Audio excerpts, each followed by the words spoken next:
नहीं कर सकते, अगर कोई ऑफिसर गलत काम करे तो हम उसकी डिसिप्लिनरी प्रोसीडिंग नहीं कर सकते, ये सारी पावर हमसे छीन ली। 8 साल तक दिल्ली के लोगों ने संघर्ष किया, हम सुप्रीम कोर्ट गए। 8 साल के संघर्ष के बाद सुप्रीम कोर्ट ने हमारे पक्ष में ऑर्डर किया, दिल्ली की जनता जीत गई।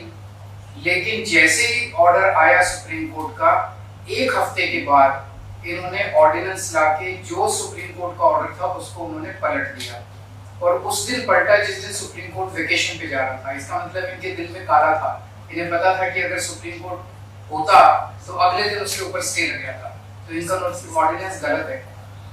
इन लोगों ने जिस तरह से डेमोक्रेसी का मजाक बना दिया है, जहां भी 3 तरीके से चुनी हुई सरकारों को तंग कर रहे हैं। एक, पहली चीज कि जहां पे बीजेपी की सरकार नहीं बनती वहां ये एमएलए खरीद के सरकार गिरा देते हैं उस पार्टी की और अपनी बीजेपी की सरकार बना लेते हैं। दूसरा, जहां बीजेपी की सरकार नहीं बनती वहां ये ईडी और सीबीआई को इस्तेमाल करके दूसरी पार्टी के एमएलए को डराते हैं, धमकाते हैं, उनको तोड़ लेते हैं और उनकी सरकार गिरा के बीजेपी की सरकार बना लेते हैं। तीसरा, जहां बीजेपी की सरकार नहीं बनती वहां कानून का गलत इस्तेमाल करके गवर्नर के जरिए ऑर्डिनेंस पास करके ये तरह तरह से उस नॉन बीजेपी गवर्नमेंट को काम ही नहीं करने दे रहे। हमने वेस्ट बंगाल में भी देखा गवर्नर कैसे तंग कर रहे हैं, हमने वहां भी देखा, पंजाब में भी देख रहे हैं, पूरे तमिलनाडु में देख रहे हैं, तेलंगाना में देख रहे हैं किस तरह से गवर्नर तंग कर रहे हैं। और अब दिल्ली के अंदर इन्होंने जो किया वो तो बिल्कुल ही जनतंत्र के खिलाफ है।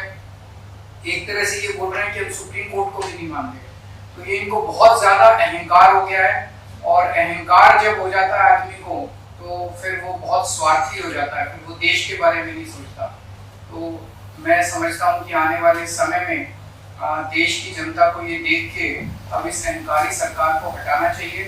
तो एक तो मैं दीदी का शुक्रिया अदा करना चाहता हूँ कि राज्यसभा के अंदर इन्होंने कहा कि हम सपोर्ट करेंगे, और मैं समझता हूँ कि अगर राज्यसभा में ये बिल गिर जाता है तो ये एक तरह से सेमीफाइनल हो जाएगा 2024 का।